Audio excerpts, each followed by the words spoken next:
people think that they tend to think of change in human societies as the norm. And that is in some sense true compared to animal societies, which just don't change at all. I mean, a grizzly now is exactly the same as a grizzly was 60,000 years ago for all intents and purposes.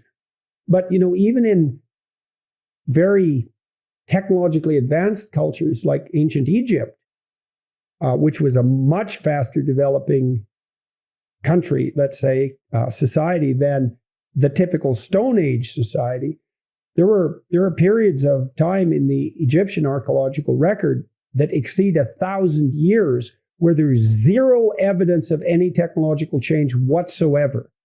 And so there are, and then if you go back, let's say, to so-called Stone Age civilizations, there's good anthropological evidence for the persistence of some rituals which left a certain archaeological mark, persistence of those rituals unchanged over a 20,000 year period. So the rule in biological systems is lack of change at the cultural level. And even among human societies, generally speaking, rates of change are unbelievably slow.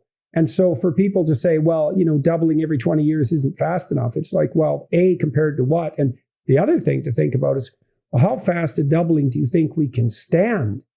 Because some of that is, I know you think, well, oh no, we're getting prosperous too fast. Isn't that a problem? If that's a problem you need to have, if you have to have a problem. But it is challenging, because our society is changing so rapidly now, it's actually hard for people to keep up with it.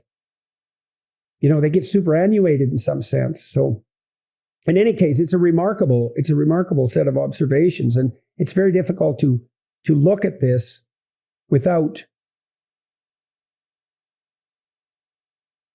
being really sad, I would say, in some sense, that we had to swallow so much apocalyptic nonsense for so many decades to the detriment of so many, when the evidence is starkly clear that more people in freer markets solves all the problems that everybody wants to solve faster than anything we've ever produced by a large margin.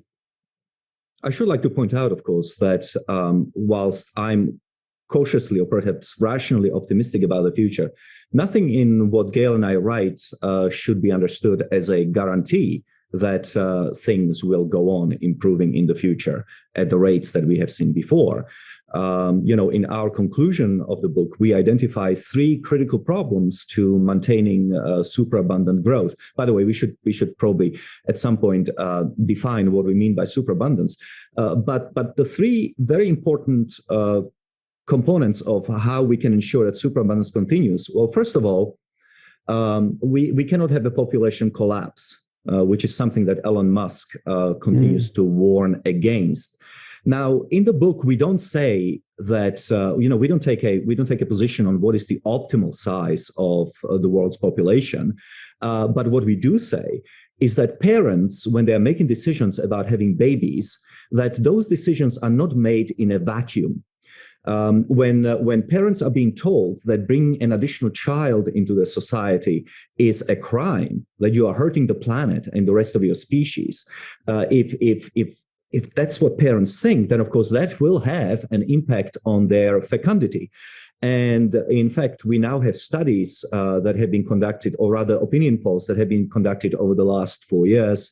And they show that people do take environmental apocalyptic warnings into account when making decisions about whether to have babies or not.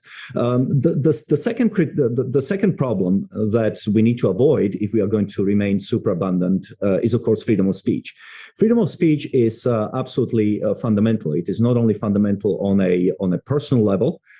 If you cannot speak freely, you cannot think freely, you cannot express yourself freely, but on a societal level. If you are following an idea of the cliff, like lemmings do, it could be a bad idea. If it's a bad idea, then you are going to end up like going off the cliff, right?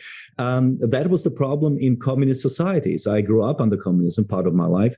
And because we didn't have freedom of speech, people couldn't point out that the society was actually stagnating and in some ways retrogressing and we couldn't come up with a way of resolving our problems and get on a better path.